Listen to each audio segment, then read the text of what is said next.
Ano ba yan? Nakikringe ako. Nagamitin yung front cam kasi hindi ako gusto ko na nakikita yung sarili ko. So, pero ayun, nakaka-cringe. Nahihiya talaga ako gawin to. Tapos ang ingay-ingay dito. That's why nahihirapan akong maggawa ng vid na nagsasalita. And even mag-live. Gusto ko mag-live pero ang ingay dito sa bahay. So, yeah, hindi ako makapag-live. Hindi ako makapagawa ng ganitong video na kinakausap ko kayo. Manonood ako later today, no, ng Insidious Chapter 2 kahapon. Napanood ko na yung Insidious 1. Sinimulan ko siya. Kasi diba sabi niyo, face your fear. Kaya hindi naman siya about sa fear kasi nanonood lang talaga ako ng horror. Pero alam niyo, parang 1 year, mahigit na ako hindi nanonood ng as in horror na nakatakot, ganun.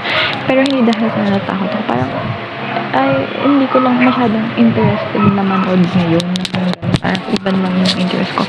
But then, ayun nga, nakita ko ulit yung lumang notes ko sa notebook and then pinrint ko siya, yung mga list ko, no? So, I have here the list, no? Nung mga gusto na dapat papanoorin ko. Parang pandemic pa to eh. Pero ayun, parang ngayon gusto ko na siya talagang i-start panoorin. Like, I'll try na panoodin ko talaga lahat tong list na to, no? Yung kahit yung parang gusto ko nang gawin yung parang kahit hindi ko gusto ng mga bagay, yung mga ganun, parang gusto ko na ganun, like for example, ito nga sa mga movies, like parang yung mga I find it boring na movies or parang feeling ko hindi ko magugustuhan, parang okay, ipapanoorin ko ito, ipupush ko na talaga, or yung kahit tinatamad ako, hindi na para tamadin, no? Try to make a video also talking to the camera, no more shy. Papanood ko lahat to.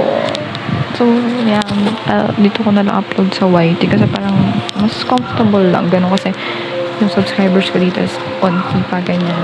Hindi naman, wala masyadong nakakanood pa, ganun. So, yeah. And, yeah. Yun na naman, guys.